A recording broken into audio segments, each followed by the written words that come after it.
Hello, everybody. Welcome back to Front Page Fitness. It is me. I'm Eric Drexler. I'm joined by the Dr. Lauren Colenso. Simple as always. Lauren, how are you doing tonight? Well, I have a bone to pick with you because Pick away. all week I've been suffering from an unknown ailment. And I don't usually do this, but I started getting paranoid about everything. So, uh, things that one might normally just dismiss, I'm like, this is part of this mystery ailment that I'm suffering from. And one of these symptoms, I contacted you for an impromptu For medical advice. telehealth appointment via text, and it was a one-star experience. There was zero bedside manner and very, very poor response time. Yeah, well, so allow me to acknowledge the first, or I guess the second part. My response time is just terrible in all contexts. I stay away from my phone, and I also, for whatever reason, I think because I'm so introverted, even people who I very much enjoy interacting with, when I see that I have like a new text or a new email, I'm like, oh my God. I imagine like in my brain a literal like box of like things you need to do and take care of, like just a work coming in box, and it just piling up and piling up and piling up. And so my natural, very professional response to that is to procrastinate. So the more texts I get, the more I avoid opening my phone in any capacity. So, response time, there's that part. Now, when it comes to you coming to me for medical advice, I don't know why you would. And I feel like that was really the main thrust of my response. The gist of it was, what am I supposed to tell you about this? I have absolutely no idea. Could be fatal. Something will kill you. Could be this, could be something else, could be soon, could be in a long time. Maybe check in with a doctor. I think that was pretty much the vibe I was kind of laying down there. Well, I will know not to text you in the future. I mean, you could text me in like emergencies, if it's like, hey, I'm in, a very dire situation. I need immediate help. And then I will Google whatever the Canadian version of 911 is, and I will try to call that.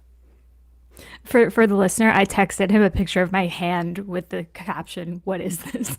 Yes, it was. I wasn't gonna I wasn't gonna get into the details unless you did, but it was essentially a question perfectly suited for a dermatologist, much like myself. And and I said, I don't know. Like with dermatology, there's kind of like a few ways anything can go, especially if it's new. One is it will clearly become an extremely pathological, very bad growth over the course of weeks. Uh, Maybe over the course of like a few days, you'll just get gangrene and your hand will be completely gone, or most likely it's nothing at all. So, have you reached a verdict on which of the three? It's still there. I think it's like a small blood blister. Yeah, that's exactly what I was kind of thinking. So, but I tell you what, if you make an appointment with my assistant, just call the office, and we'll Okay, follow up in a few weeks. And I'll bill your insurance for all sorts of tests, and I'm sure it'll go great. great. Um, all right. So, other than that, you feeling good generally?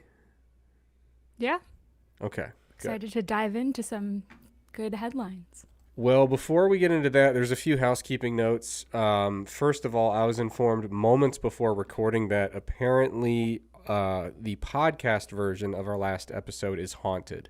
There is some kind of vocal apparition, some ghostly figure that is making commentary throughout the episode. My sincere apologies. I will try to fix that soon. Sometimes these like audio files get kind of corrupted, and so it's fixable. I'll fix it. But for now, stick to YouTube. And honestly, why wouldn't you? If you could have audio only or audio plus video, who in the world is going to choose audio only? So we appreciate all of our viewers and some of our listeners. But if you really want to be in the inner circle, head over to YouTube. Number two, I want to reiterate and remind the audience who's in the live chat right now that I am not responsible for the volume of this podcast because I can't hear it as I'm speaking. So that is a request, a humble request to people in the live chat. Uh, if one of us is too loud or too quiet, please let me know in the live chat so then I can fix it and we'll all be much happier. Now, on to the big stuff here.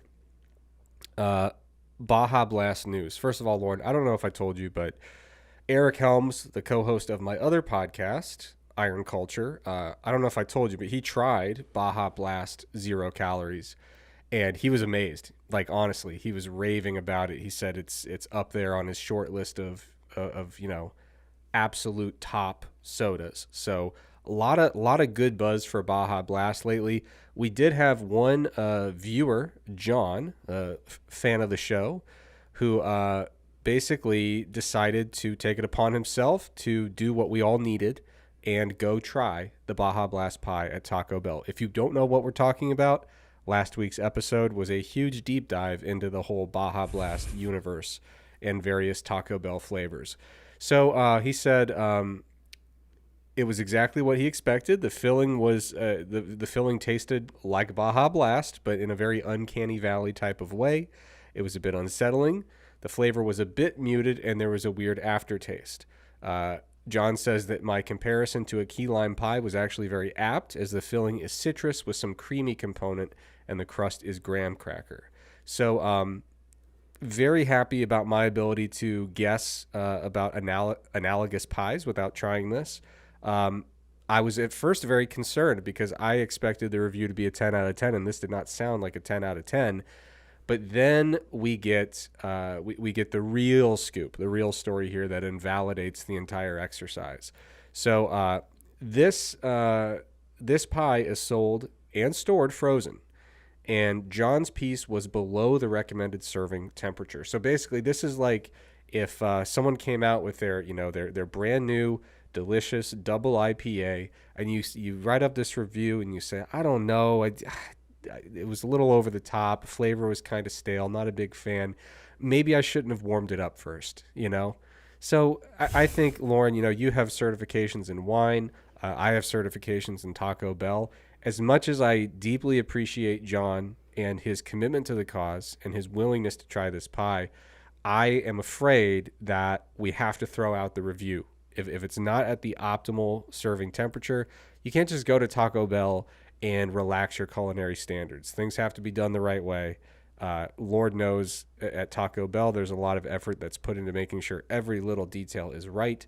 And so I appreciate the feedback. I appreciate the review, but we're going to have to hold off and see if there's some other validation of this before we take it too seriously. Do you think that's fair, Lauren? I don't think you're ever going to get a 10 out of 10, but I welcome all reviews at frontpagefitnesspodcast@gmail.com. Yeah, absolutely. So send those emails in. We will crowdsource this instead of just trying a thing to see if we like it. We will let the voters decide in the aggregate if we like it. Now, other news on this. Well, first of all, John also said Lauren really needs to try Baja Blast, the beverage. He said this demeanor of superiority she exudes from never having tried it is really off-putting and feels distinctly millennial. So I agree. And when you have a very snake-tongued person up on their high horse talking about how they wouldn't drink a Baja Blast, it is extremely off-putting. And we've been getting a lot of negative reviews to kind of reiterate that point. But Lauren, this is a little more your speed. So I'm a Taco Bell guy. You're a wine person. Apparently, we got some news in from Colin. He was wondering why we haven't mentioned Taco Bell wines yet. And so Colin was speculating that perhaps we simply had never heard of them. And Lauren, I got to tell you, I had absolutely never heard of them. So this goes to a Reddit, like a wine subreddit. And there's a 2020 Taco Bell Cantina Cabernet Sauvignon from Napa Valley. Apparently goes for about $37 for a bottle. In California, which I'm sure if I bought it in North Carolina means it would be like $7. But Lauren, would you at least try the Taco Bell wine? Absolutely not. I'd rather try the Baja Blast than Taco Bell wine. But I have a question. Is a Taco Bell cantina like a nicer Taco Bell that serves alcohol? I gotta be honest, I have absolutely no idea. I'm a Ohio Well, Taco Bell guy. I don't think we do upscale cantina versions of it, if that's indeed what it is. But you know what?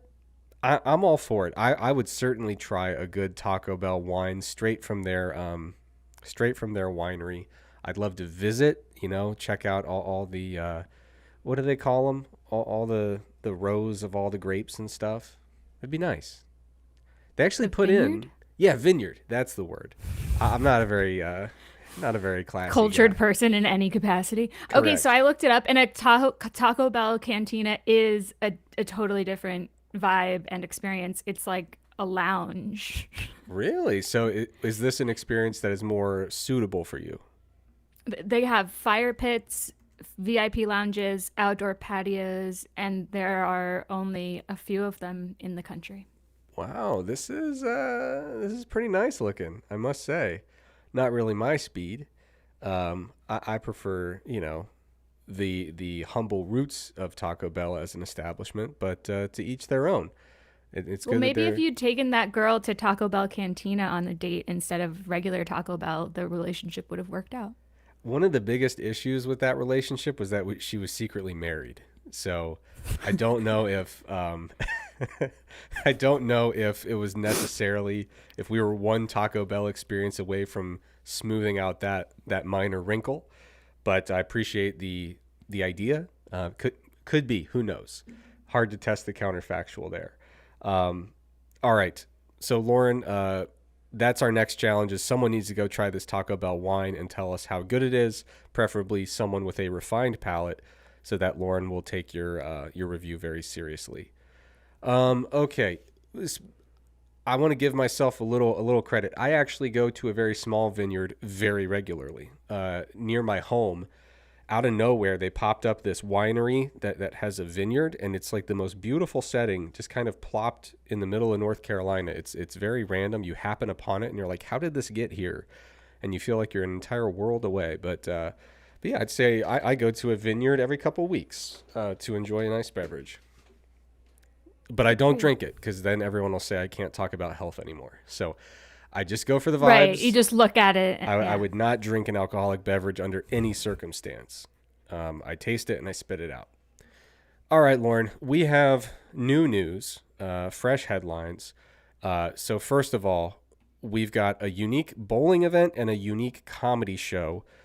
One of them you found at the New York Post. The other is just an Eventbrite link, which makes me think that you might have already signed up for this one. Maybe you're heading out there. So, which one do we want to go with first? Let's go bowling first.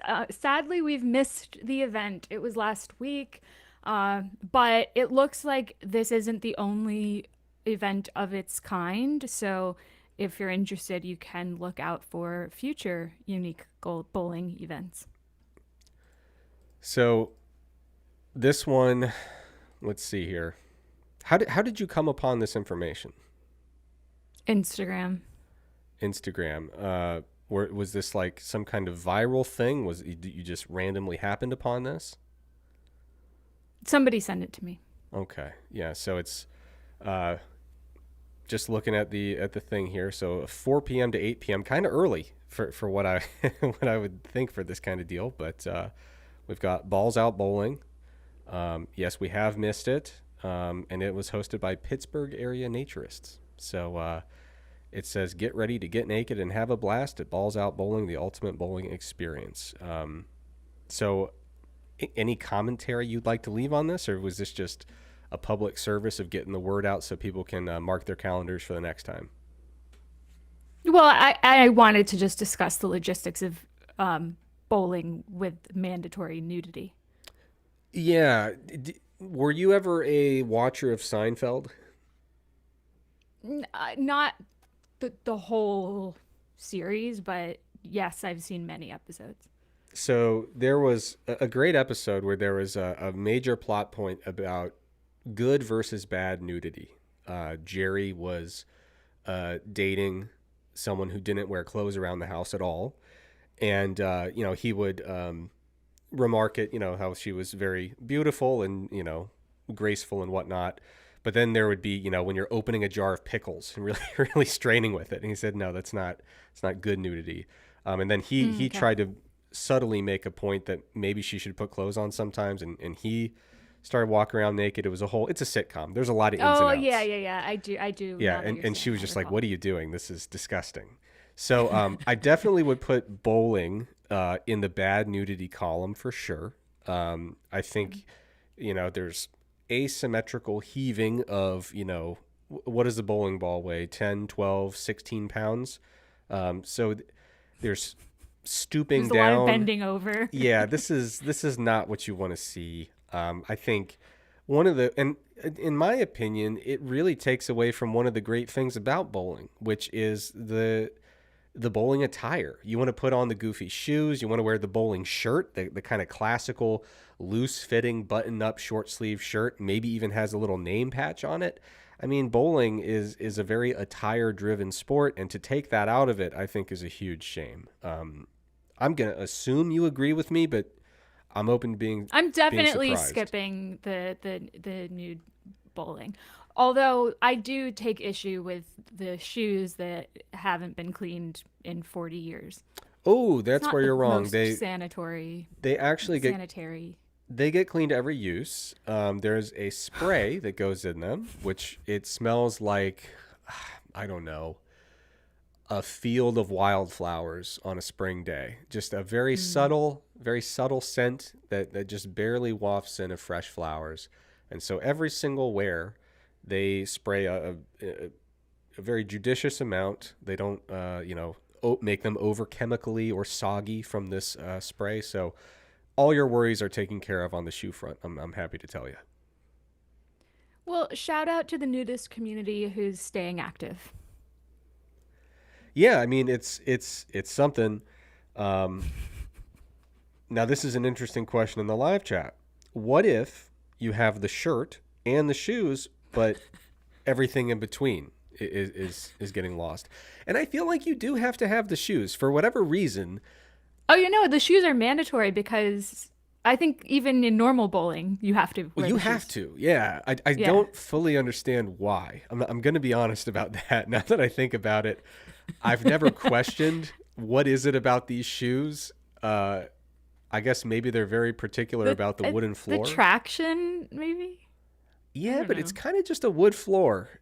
Uh, I mean, obviously, Yeah. you don't want to step onto the waxed part, but the shoes aren't doing you any good there. You Maybe they think your shoes are going to damage their floor. that's what I'm thinking. Yeah, they're probably very particular about the pristine, uh, beer soaked floor that's just been absorbing cigarette smoke and stale beer over the last 75 years.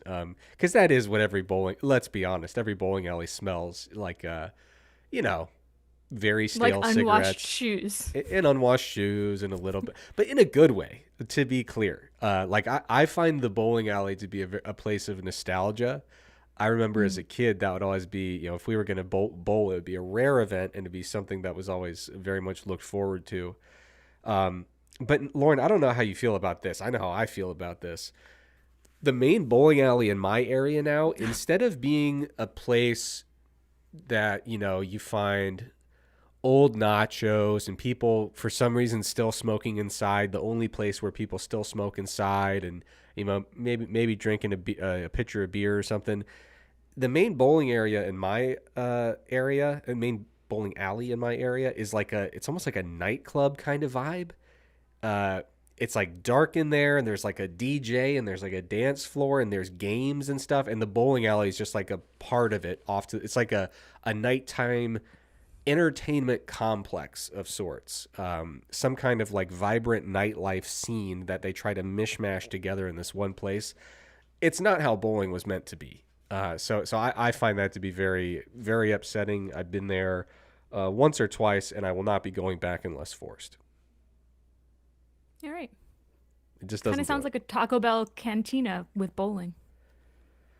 It does a little bit. I mean, if there were a fire pit inside, I'd be open to it. So okay, unique bowling event. Sounds like we're both out. Unique Yep. comedy show. This is from the New York Post, which I was reading up on, and from my reading, found that the New York Post is not related in any way to New York Times. These are two totally separate publications. I did a lot of digging into that and could not find any official link on any of their documentation. So, according to the New York Post, Lauren's stomping grounds, here's the headline: I went to a 2-hour comedy show inside a sauna. The best health benefit hit when I got home. So, Lauren, what in the world are people up to now? Yeah, I understand the need to elevate these activities and make them more interesting by forcing everybody to be nude, or in this case, forcing everyone to sit in a sauna. Like, honestly, I don't know which. I don't like this. I mean, everybody is almost nude and they're sitting packed together. Like, they're basically touching. And 2 hours in a sauna better be some really good comedy. Yeah, you know what? I'm gonna have to go ahead for our YouTube viewers and put a picture of this up on the screen. It's very strange. I gotta be honest. It kind of looks like what I would imagine is like uh, a Greek or Roman philosopher who's just kind of like doing a little speech in one of their bathhouses there. But we've got a comedian up there in a towel, and people just kind of awkwardly gathered around. He's wearing like a lav mic with no shirt, which is weird. Everyone's staring at him intently like he's delivering a lecture of some sort. Yeah, very odd all around. Every element of this is strange looking, and I think that the execution is also potentially concerning because, like, I, being a man who's now, I think, squarely in middle age, I've spent some time in a sauna talking to fellow middle aged men about things like mortgage rates, gas prices, why things aren't as good as they used to be, all sorts of Your like Greek looking feet. my Greek looking feet, just typical middle aged man stuff. How's your golf game? Don't play, but for some reason I'm still willing to talk about it.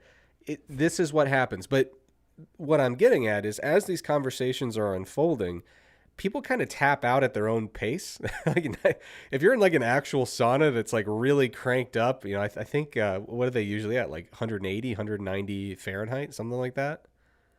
I mean, they're Yeah, hot. it's hot. Like, So I'm out after 10 minutes yeah, a in a lot of sauna. people after 10 minutes or, 15 minutes, if they're not acclimated to sauna, they're out of there and they're like, this isn't, I don't like this at all. I need to leave because I'm very uncomfortable. So I don't understand how you get it, how you go about saying like, we're going to do like a good 26-minute comedy set here. And because you're going to have people that are kind of like dropping out or like almost killing themselves Well, at if various you scroll intervals. down, you'll discover that they had intermittent cold plunging at this comedy show.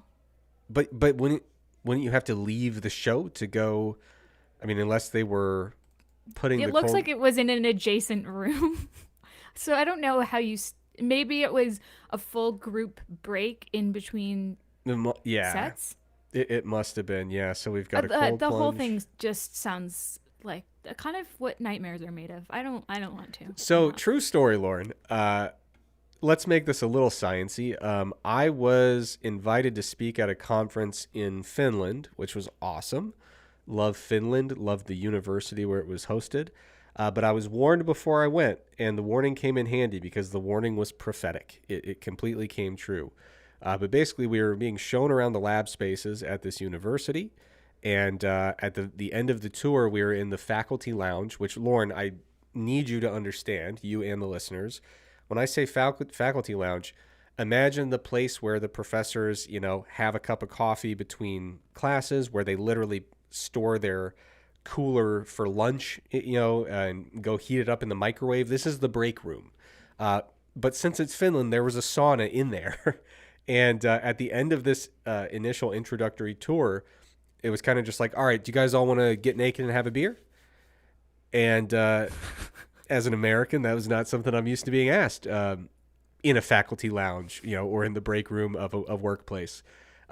So the story there is know your surroundings, read up on cultures before you visit places so that you're prepared.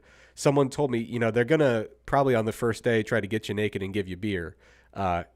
So be ready for that. Have an answer. If you want to do that, great. If not, think of a plan now. So we that was part of the deal. So at least in So some did you get places. naked and have a beer? So actually, there were reasons that we couldn't. I was actually there with Helms, and Helms was going through this whole thing of he needed to track down his bag because he was flying from God knows where. Helms when he gets on his travel things, and Yes. he's like, let me make all these trips together. So I'm going to go from New Zealand to Vietnam to Ireland to Finland to London. So he was trying to track down stuff. He and I were kind of sticking together for the trip, so we bowed out to try to track down all of his things. But all that is to say, a comedy show in a sauna. Why not? You could have a faculty meeting in a sauna. You could have a social element of your conference in a sauna. So in some places, anything goes, Lauren. Not necessarily my kind of deal. I like to sauna for sauna, and then do everything else in its own place. But hey, if people like it, I'm happy for them. And honestly, sauna's cool. I like sauna. I'm not going to criticize it. All right, Lauren, time to move on here. A little bit more food related fare on the agenda here. So we talked last episode about Uncrustables, and apparently there is the Uncrustaburger. This is from the Minnesota State Fair, and man, state fairs. Lauren, how do you feel about the concept of a state fair? It's a bit foreign for me given where I grew up. They don't Um, have a lot of they rural don't state have a lot fairs of in state Manhattan. fairs in Manhattan. Yeah, So that's a shame. I don't know that I've ever had a true state fair experience. Well, living in the South, we got fairs. Not really my thing, just so people are aware, little cultural exchange here. You go to a state fair, it's going to be obscenely crowded. There will be a lot of young people doing petty crime, uh, various fights and thefts and all sorts of shenanigans. Nothing serious, but enough to be unpleasant. Uh, there will be a lot of food that is obscene. Deep Yes. fried blank, deep fried Oreos, deep fried ice cream, deep fried whatever, deep fried butter. That's a thing too. So you're going to get a lot of that. There's going to be various, people showing off their agricultural products and livestock. And you're going to have some rides that basically were boxed up and on the back of a truck 6 hours ago and put together by people who are not really qualified to be putting together this type of machinery. And so every now and then you'll be on one of these rides and you'll be like, should that screw be actively loosening itself right now? And usually no, but it's usually not absolutely critical to the design of the structure. So that is a state fair in a nutshell. But here we have in Minnesota, and I bet Minnesota does a serious state fair because you get into the Midwest, you get up into that northern part. These are folks who enjoy their beer and they enjoy their fried foods and they enjoy their dairy. So I bet I bet you could do a whole show on what you find at the Minnesota State Fair. And believe me, that is not an insult. That is a statement of reverence. But the Uncrustaburger, we've got a 4-ounce hamburger patty with cheese, pickles, and special sauce sandwiched between two deep fried peanut butter and jelly Uncrustables. So that's a twist. I thought this was just going to be a deep fried burger with no crust. I'm wrong. It's a deep fried burger jammed between two deep fried Uncrustables. So peanut butter and grape jelly. Lauren, two questions. Would you try this? And also, do you believe you would like it? The pickles and the peanut butter and jelly, I don't understand. You know what? I don't know. I, in a rare move, completely agree with you. I think Wow. if you took the pickles out, and let's just pretend the special sauce doesn't exist because I have no idea what it could be. I actually think this might work. What about the cheese? I think the cheese will just add a little bit of saltiness. I don't think it would really get in the way too much, but I could see. I've known people who like to actually do beef with peanut butter. Um, and of course jelly on a burger I feel like could just give it that little bit of Yeah. sweetness. Like I think this could actually work pretty well. um I feel like I try like I don't think I'm particularly like orthorexic, meaning like fixated on only eating healthy foods. We've spent hours talking about my love for Taco Bell, so I feel like I don't have to do a lot of work in that arena Right. trying to convince people. But there's something about these kind of ultra deep fried Frankenstein foods that I just feel like I would feel gross for weeks. It's something about really heavily deep fried stuff that's oily. It just really doesn't do it for me. Like it's almost like I preemptively have like a bit of a stomach ache. You know what I mean? Yeah, I think it's the kind of thing that you take one bite of just for the experience. Yeah, yeah. And I would take a bite of this and I bet it would be pretty good, but I bet I would say, wow, that's the flavors work. But if I actually ate one entire burger of this, I would probably immediately feel sick. It's just too heavy. Also, I like that they're advertising a new food for the state fair, which is going to take place Labor Day 2026. They're really excited for this fair. Oh, I believe it. Yeah. So the countdown is 282 days and 12 hours. So I guess the gates open at 6 a.m. What do you know? Um, yeah, I'm telling you, in the Midwest and the South, the state fair is, it's one of those things you should go one time, and then you can go as many times as you want, but don't try to bring me back because it is not my kind of thing. But look, they already have the they have the whole venue mapped out. You can see everything. We got the grandstands, the cattle barn, the horse barn. Uh, Man, yeah, they are ready to roll. It says Ye Old Mill. I don't know what's happening in the mill, but it is right next to the Blue Ribbon Bingo Station. So, folks, if you're in Minnesota and you are available between August 27th and Labor Day, you know where to go. All right, Lauren. And let us know if you tried this peanut butter and jelly burger with pickle. See, this is tricky. I do not expect we're going to get any reviews on that, but if anyone's willing, if anyone has the capacity, by all means, please do. Um, all right, Lauren, let's do one more food related thing, and then we got to get into something resembling science and health and fitness. We can't simply marvel at the depravity of various food offerings. To be But clear, these are all sent to me by our listeners. This is what the people want us yeah, it to is talk possible that about. our audience just simply does not want our show to be what it is principally about, which is maybe a problem we should address, maybe something we should be introspective about. But for now, we'll do one more food related thing. And this one I feel okay about because it pertains to your hobby horse research topic. So apparently, Monster, the energy drink company, is preparing to launch its zero sugar, female focused energy drink. I think was this sent in by Corinne? It was. And so, Lauren, is this energy drink called Flirt? Is that how you would pronounce it? Is that fair? It's called Flirt with No I, and it So has flowers, and it looks very feminine. FLRT.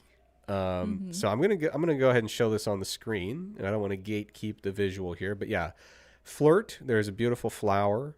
Um, Flavors we're seeing berry tempting, guava lava, strawberry fling, sunset squeeze. So how do you feel about those names, by the way? Because to be fair, I'm only allowed to drink man energy drinks, and but they usually are not called that. So how do you feel about Yeah. the thematic naming of the flavors? I mean, it sounds like what you would do with makeup. So I get it. They're trying to have flirty names for a flirty brand. And initially I did think that this was just a repackaged Monster Energy drink, which it is. But if you actually go to the drink flirt Nude.com website, it claims to support skin and hair health and boost collagen. Why does it claim to do that?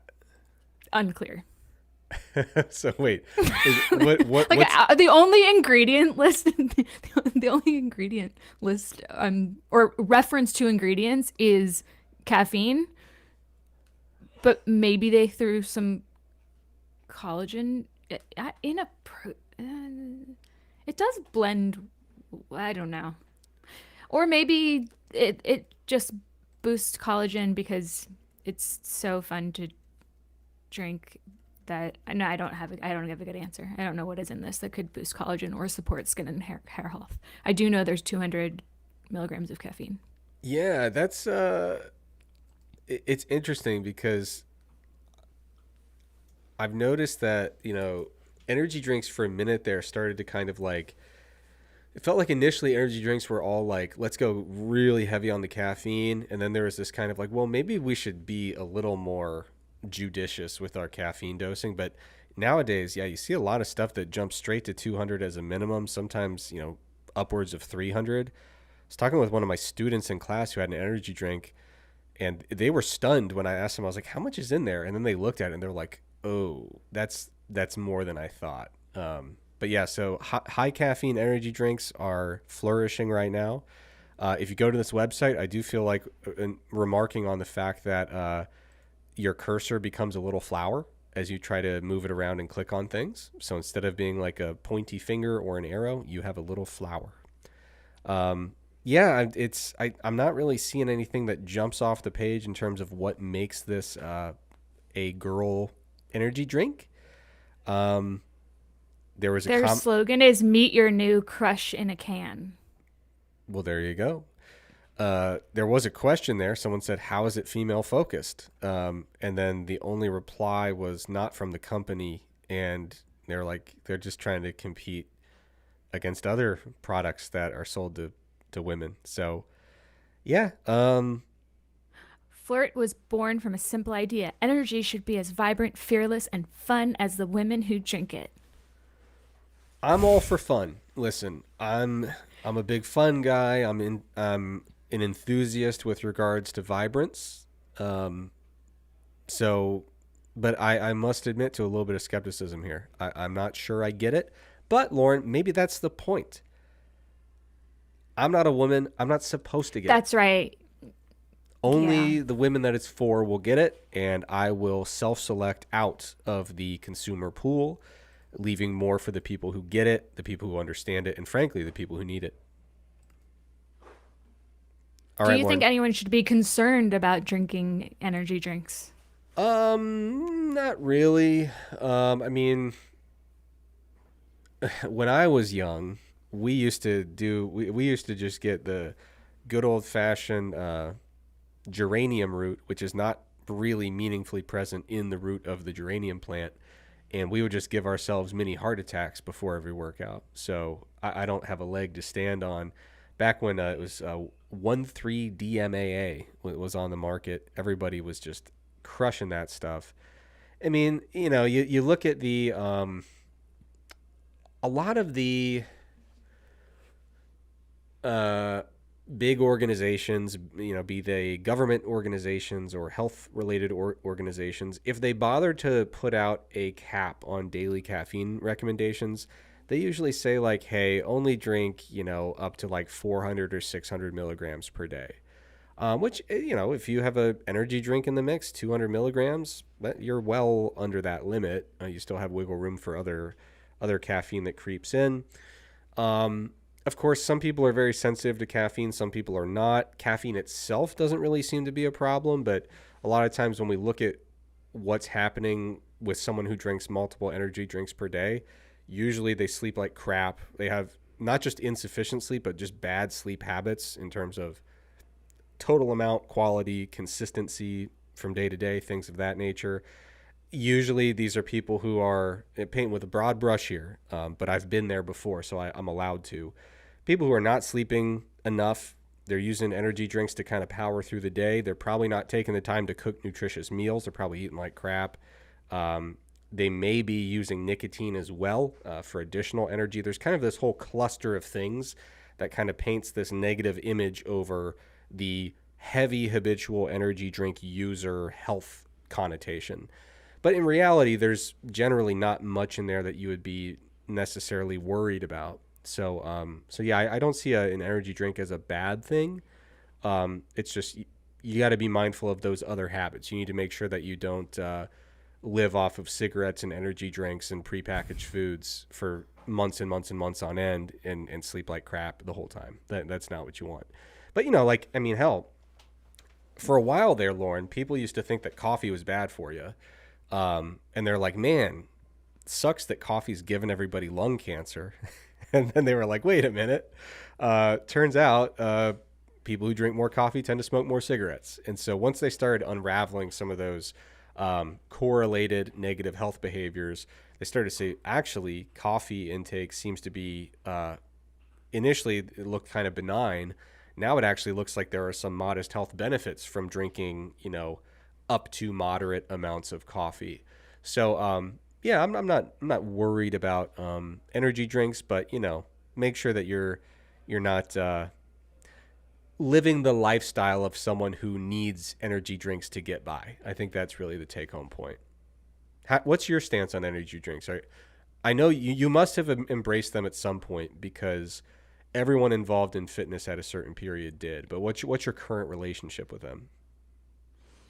Yeah, when I was doing my master's, I was doing disgusting things like mixing Monster with pre-workout and also consuming caffeinated gum.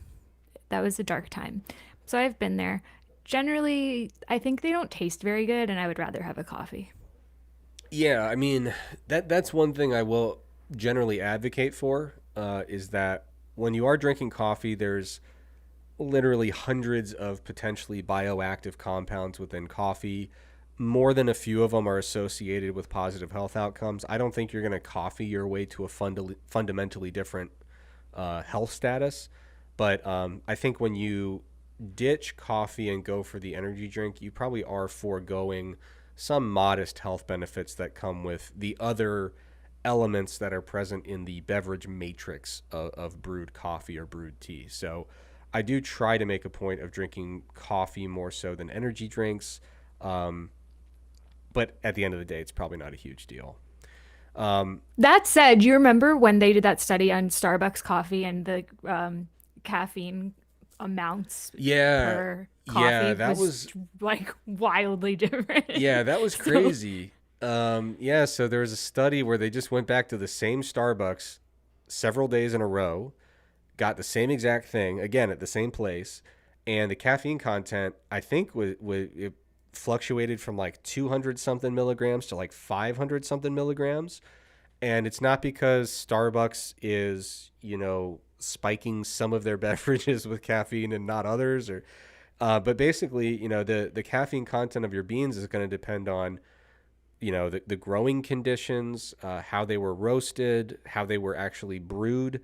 So there's a lot of variables, and so that is one thing that I will acknowledge as a shortcoming of coffee, is that if you want a really standardized amount of caffeine, I would assume I haven't looked at any studies that actually do like batch analysis of energy drinks, but when you're putting in caffeine anhydrous, it seems simple enough to put in a pre-measured fairly standardized amount versus all these variables with coffee. Caffeine anhydrous is just kind of the powder form of it. It is alarmingly cheap. Used to be back in the day, fitness oriented people, instead of being addicted to energy drinks, people would just buy bags of caffeine anhydrous. You could get it was essentially free as far as supplements go. Like you could buy a lifetime supply for $13. And the problem was caffeine anhydrous looks a lot like creatine monohydrate. And if you take a heaping teaspoon of caffeine anhydrous, you're flirting with what could be a lethal dose of caffeine, even for a healthy person. So, it's often said that the acute lethal dose for caffeine is as low as 10 grams. So, depending on how heaping your heaping teaspoon is, you might be kind of getting up there.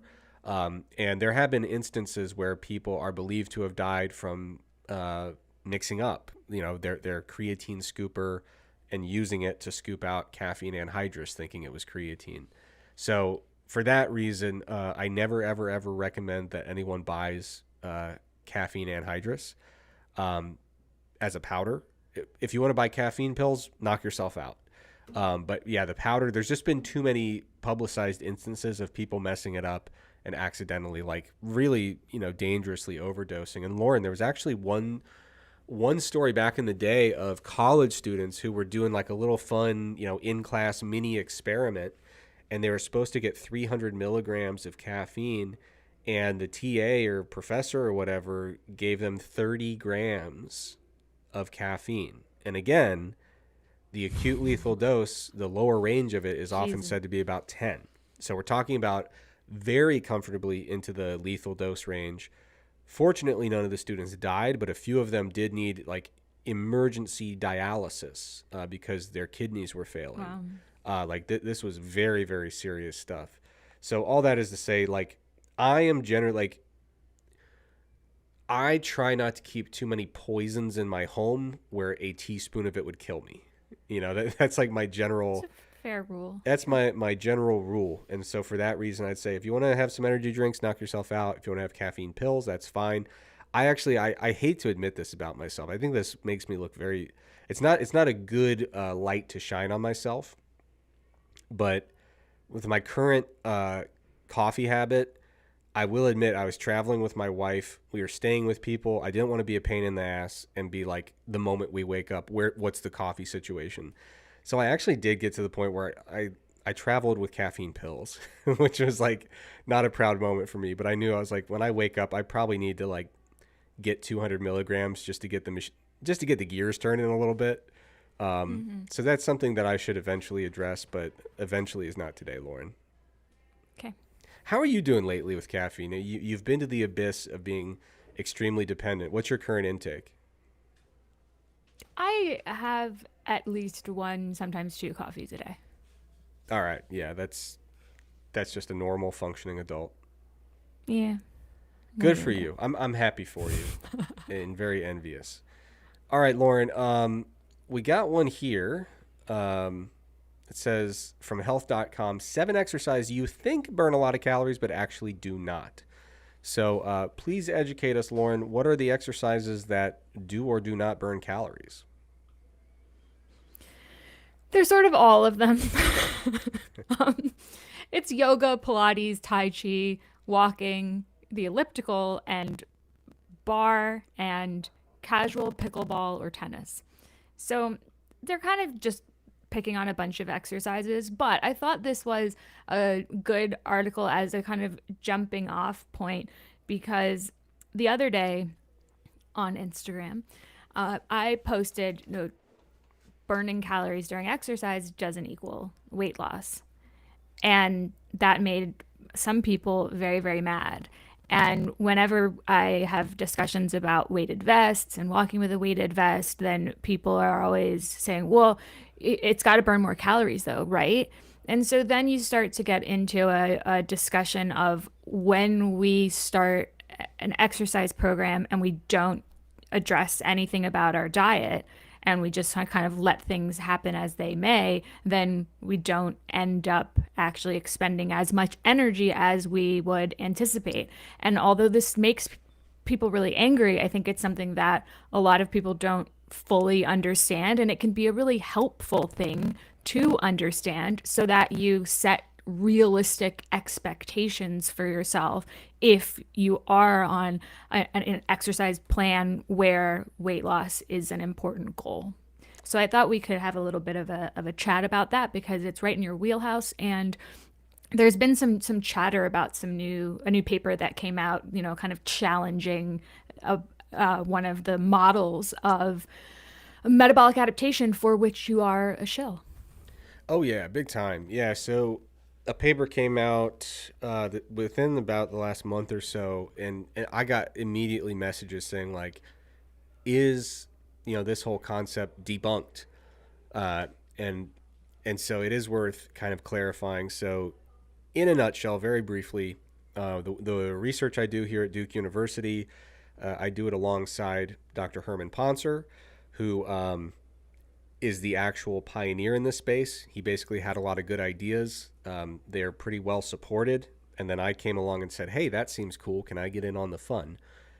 So I do a lot of work out of Herman's lab where we do doubly labeled water analysis, which is the gold standard for measuring energy expenditure in people who are what we call free living, meaning they're out there living their life, doing their thing. So Herman's work really kind of reached a turning point around 2015, 2016, where he said, I've seen enough that I'm ready to start actually like putting a name to this and putting together like a cohesive theory or model. And so Herman's work really was inspired by, he kind of looked around and he was like, this is weird. When he's studying total daily energy expenditure in these sedentary Americans, and then he's going out to Tanzania or rural Kenya and studying energy expenditure in hunter-gatherers who are extremely active.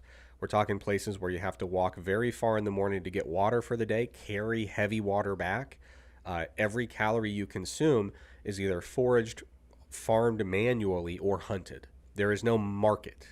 Every calorie you get, you worked for physically. And he was very jarred to find that after accounting for differences in body size, which should be accounted for, energy expenditures didn't look that different. And he's like, but these folks get 100% of their calories from, hell, sometimes they're getting their calories delivered to their doorstep, right? Like ordering their groceries, let alone takeout and things like that, right? And, you know, maybe averaging 5, 6, 7,000 steps a day. And then over here, we have folks in these communities who are averaging 25, 28, 30,000 steps a day. And so he's like, what is happening here? And it kind of gave rise to this whole body of literature about exercise energy compensation, which is exactly what it sounds like. We do exercise, which does burn calories in the moment, but then we compensate for that by doing a couple things. Number one is many folks notice that they tend to eat more when they exercise more. So that's one form of compensation. But the form that we really study is even if you don't, or I would say even especially if you don't increase your calorie intake in response to exercise, your body seems to have ways of down-regulating other elements of energy expenditure so that the total energy budget changes way less than you would think and way less than you would mathematically predict based on the calories burned during that short workout window. So you add a 100-calorie bout of exercise to your daily schedule, but your total daily energy expenditure only goes up by 50 or 60 or 70 calories per day instead of 100. So then there was this paper within the past month that, again, a lot of people didn't just say, hey, does this make things complicated? A lot of people were like, hey, it looks like this whole idea has been debunked. But the short version of it is it really hasn't. So when I try to talk about and like convey and teach what this model is really all about, there is really no need to compensate if there's nothing to compensate for. So the reason I bring that up is there's two areas where we see really major compensation when people do exercise. Number one is less applicable to most people, but it's when you're doing obscenely high amounts of physical activity and you're failing to replace the calories that you're burning. And so there's really two common examples that we see in the literature of that. It would be ultra endurance athletes who are doing crazy high volume endurance training, and they just simply cannot eat enough to fuel their training. They may be trying, but only able to eat 5,400 calories per day, for example, right? Even though their volume would actually warrant eating more than that. So that is an area where their inability to eat enough to fuel that training causes some appreciable or substantial compensation. Another instance of this would be you're a hunter-gatherer who takes 30,000 steps a day, but due to the realities of your nutritional environment, you may only be able to get 2,100 calories per day. You know, in theory, you'd want to be eating more to actually fuel that very high level of activity, but you can't because there's not enough calories to go around. And the calories that are there to go around require a lot of effort to get. So you're less likely to actually overconsume calories or consume a high, total calorie intake. So that is one side of the equation where we see a lot of this compensation. The other side would be much more pertinent to, what most people are thinking of, which is when people initiate or, they engage in an exercise program to lose weight, and then they're simultaneously restricting their calorie intake. So now we actually have a shortfall of energy to fuel that uptick in physical activity, which in most cases is from a structured exercise program. And that's another instance where we start to see meaningful compensation happening. So when we look at someone who decides that they're going to go from low activity level to moderate activity level, and they're eating plenty of calories, maybe they were overeating initially and now they're just eating an appropriate amount relative to their workload, we don't see a lot of compensation there, and there's really no reason to. There's nothing to compensate for. There's not an energy issue. There's nothing to resolve. And so that was really the main reason that this new paper, a lot of people thought, oh my God, this like debunked this whole concept. But in reality, if you look into who they were measuring and the context in which they were being measured for total energy expenditure and physical activity, there was really nobody in the sample for whom we would expect to see major compensation, because people seem to be adequately fueling their level of exercise. People were weight stable, meaning they weren't in calorie deficits. So there's kind of a huge miscommunication and misconception with regards to that new paper and what it actually tells us. So we do still have a lot of very strong evidence for exercise energy compensation, and we actually have a paper that is currently being revised and resubmitted. Should be out soonish, I think. That goes into more detail about the strength of that evidence, and I think makes a really compelling case, and just kind of puts it all together in one place. So I'm excited for that paper, and maybe people will stop messaging me saying that all the research I do is fully debunked and discredited. That would brighten my day a little bit. So, NEAT is one of those components of energy expenditure that seems to adjust in this whole model or in these circumstances. So, our subconscious activity. And there's a lot of discussion on the fitness community or with weight loss about, oh, we should be trying to increase NEAT intentionally. So, maybe you could speak to the extent to which that's possible. It's going to be tough. I mean, you can. It's worth noting that, with metabolic adaptation, I think we're pretty certain that NEAT is really the major component. Technically, the evidence is less. There's just less evidence in general, trying to identify which exact component is getting really shrunk with exercise energy compensation. I'm of the opinion that it is still probably NEAT more than anything else, but that's an area where I'm extending beyond the evidence in that belief a little bit. It's not quite as conclusive, but nonetheless, you can try to take care of the big stuff. Meaning, some people, when they start dieting and exercising, their non-exercise activity just plummets and they just don't move around anymore. And so you can mitigate that to some extent if your natural inclination was going to be to drop down to like 4,000 steps a day outside of your structured activity, and you're very mindful about keeping that up at 8,000, 9,000, 10,000, that will probably have an appreciable impact. But some of this stuff you're just not going to be able to really influence. So, for example, your postural control, your fidgeting, some of those non-volitional things that you don't even think out and you don't even think about, in some cases are purely non-volitional in nature. Those things, they're probably going to change whether you like it or not. And there's also a question that I will pose, and I don't have a good answer to it, but let's say, Lauren, that you do increase your NEAT intentionally to try to stave off some of this exercise energy compensation. Who's to say that you will not then have a proportional reduction in sleeping metabolic rate or non-sleeping resting metabolic rate? I'm not necessarily convinced that those things are unable to also address some of this need for compensation if you scale up that non-exercise activity, because I mean, at the end of the day, we look at, folks who are, I mean, one way of looking at it is that the kind of classical first population where this research was really identifying a huge energy shortfall was in people who were doing obscene amounts of NEAT that you could never ever reach on a reasonable in a reasonable expectation in a sedentary community. Like we're talking about hunter gatherer folks who are literally taking in some cases 30,000 steps a day. So if they're still having this compensation and that's the level of NEAT that they're maintaining, in countries that don't have, or in communities where there are just not opportunities to really be lazy and I shouldn't say lazy. There's not opportunities to be super sedentary. There's not that like, oh, I'm just going to go lay on a couch and watch Netflix and kind of veg out for a few hours. It just doesn't exist.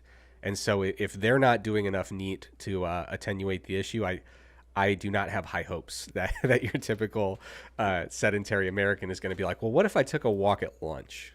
You know? And the more intentional you try to be about it, the more it's kind of not neat anymore, right? Like, at Right. what point does it actually cross over and it is exercise? Yeah, and that's the thing I prefer people not bring up because it leads to a bunch of questions that are hard to answer, right? Like, what is a lot of times people will talk about NEAT and they'll be like, well, the only thing I can't measure my posture in a meaningful way. I can't measure my fidgeting. So I'll measure my step counts. And it's like, yeah, but you're doing structured, intentional bouts of walking, which kind of sounds like exercise, which Yeah, isn't neat anymore. I'm just going to pretend for the rest of my life and career that distinction doesn't need to be wrestled with. got it. Like any good scientist, I will ignore the pressing problems that need answers because they're inconvenient, Lauren. That's right. Yeah, I mean, I think that it can be helpful just when you're thinking about this for yourself or for a friend or for a client or whomever, really, that there probably isn't a way to fully game the system here, but it is helpful to have some awareness around this stuff because it can explain why things don't always go as planned and why things change over time. And it's not as predictable and calculatable a model as one might like to believe, or as some people would have you believe in uh, an exercise program or a weight loss challenge that's supposed to be done in a finite period of time. Yeah. Yeah, and I think that does lead into like one important thing to address, which is in my line of work, which is basically telling people, you know how you worked really hard and you started that jogging program January 1st and you've been pushing really hard and making a lot of sacrifices and maybe now your knees bugging you a little bit and you've sacrificed a lot of time to put into that. And maybe it doesn't even really feel very pleasant as you're doing it. What if I told you that that's not helping you get closer to your goal? Like Yeah. that is the line of work that we're in with this kind of research, and but it leads to a lot of questions of like, so are you guys anti-exercise? Like Yeah. what is your take home point here? Because again, if we kind of chip away at that mental model of go do a workout at your gym, burn more calories, lose fat, very linear, straightforward calculation. When we start to chip away at that, people often view us as being, the anti-exercise people or the nemesis of exercise. And in reality, and you ask anybody in our lab, me, Herman, anyone else, we both are we are all very much of the opinion that exercise is one of the single best things you can do for your health, both in terms of physical health and mental health. And so we encourage people like when I see an article like this and it's like, 7 exercises that you think are good for you, but or you think are burning a bunch of calories, but actually aren't.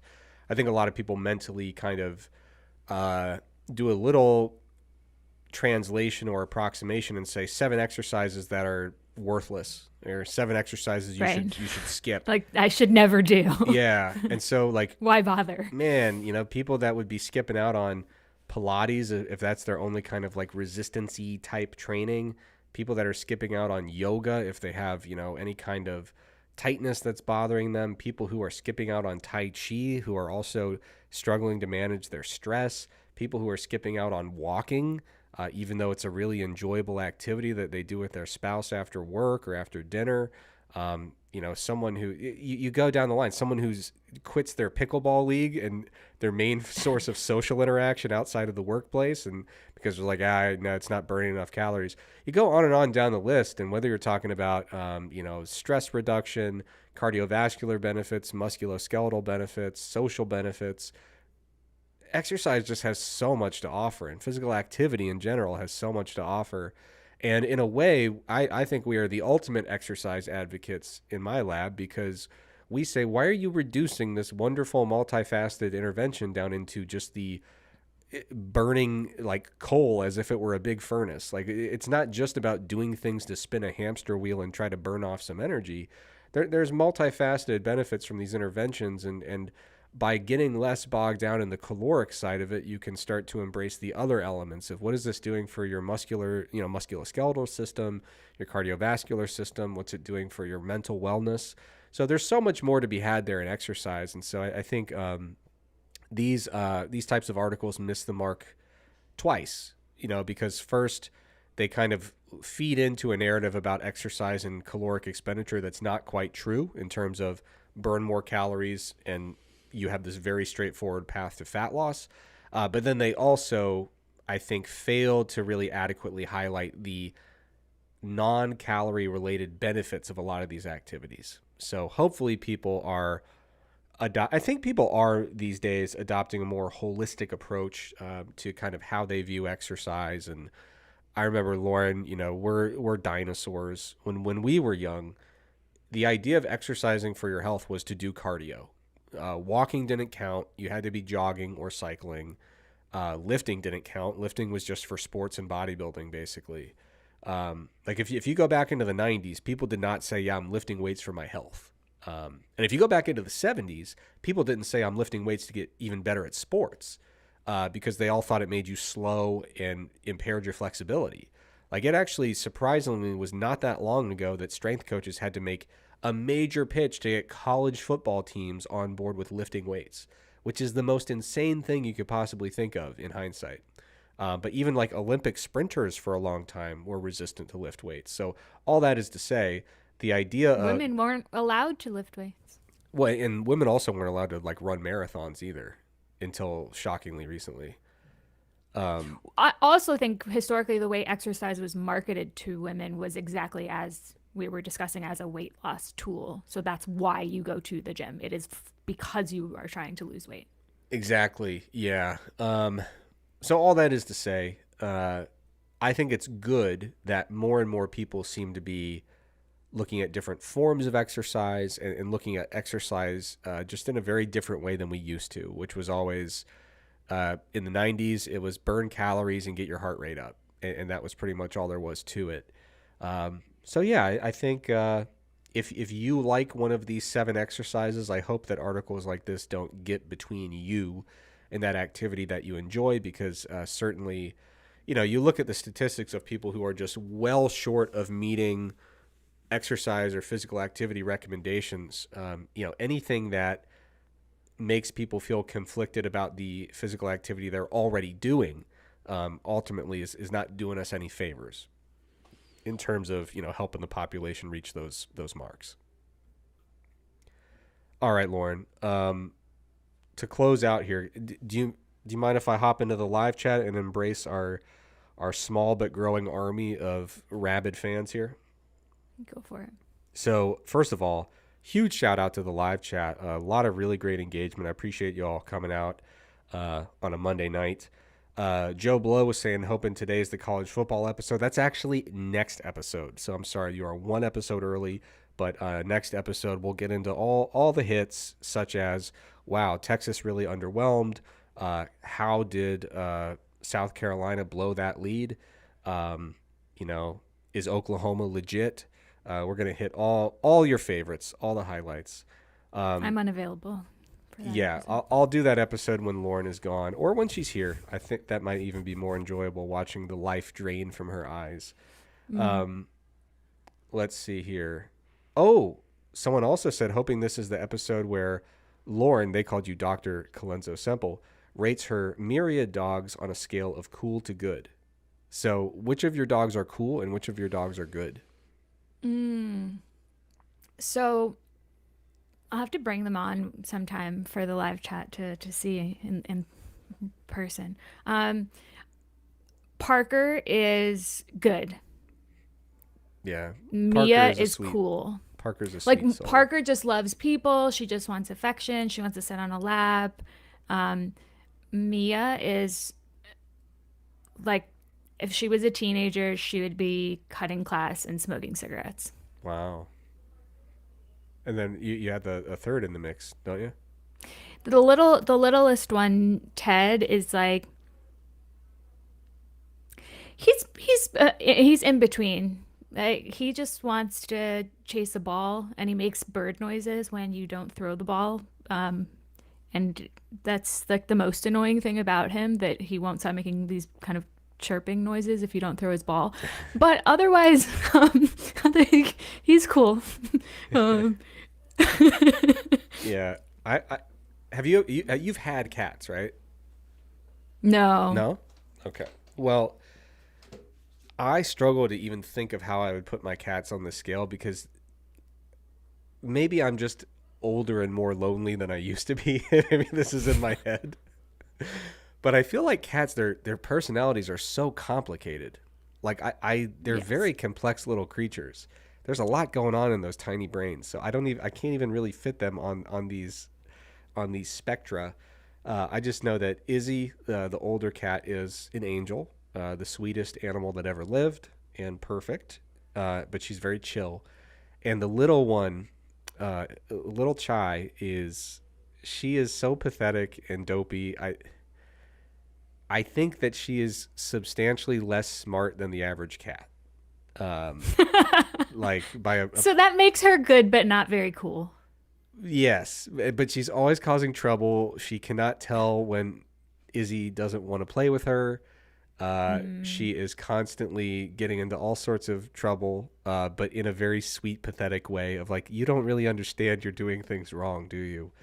This is like one of the only cats I've heard of that struggled to like learn how to use a litter box. It's supposed to be like immediately instinctive.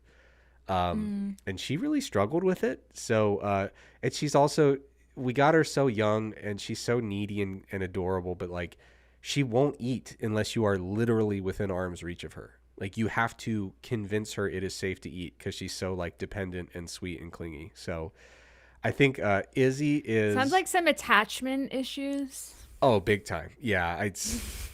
It, the, yeah. I always tell my wife that basically our younger cat turned into Buster Bluth from Arrested Development, Mm. and it's probably her fault, and it's too late.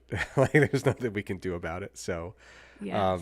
but anyway, moving on to the chat, we got a little bit of Taco Bell slander, which we're not going to accommodate.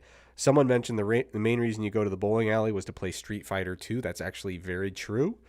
You always had like three little arcade games tucked away in the back for the kids so that, dad could go bowl a few games and smoke a pack of cigarettes and drink a pitcher of beer. And kids go play Street Fighter 2. Um, but anyway, yeah, really appreciate everyone in the live chat. A lot of funny stuff, a lot of insightful stuff.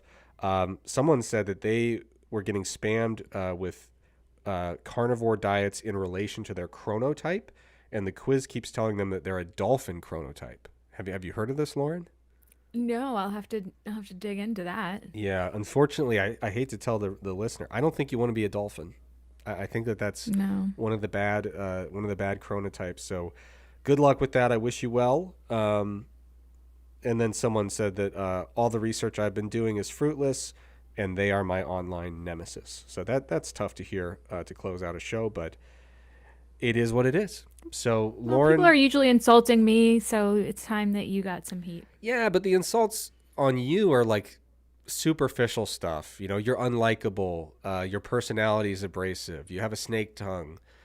People don't like you. You have a likability issue. Minor Right. stuff.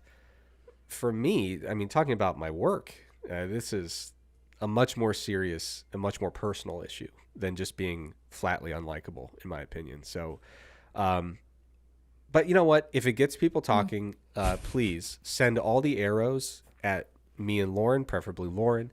We are happy to embrace them as long as you like, rate, subscribe, review, all that stuff. Good reviews only. Unfortunately, we cannot tolerate bad reviews, but make sure you do all that stuff and make sure you bring any number of close friends, preferably about 150,000 each, and then we'll really be cooking with gas here. So that does it for tonight's episode. Lauren, anything to say to the good people before we go? Email us. Really me. He never checks the email. frontpagefitnesspodcast@gmail.com. It is true. I don't check the email, but I enjoy the ones that Lauren curates, and I eagerly await the next influx. Thank you, everyone, so much for being an active, lively, participatory member of the Front Page Fitness Army. Everyone have a great week, and we will be back in 7 days.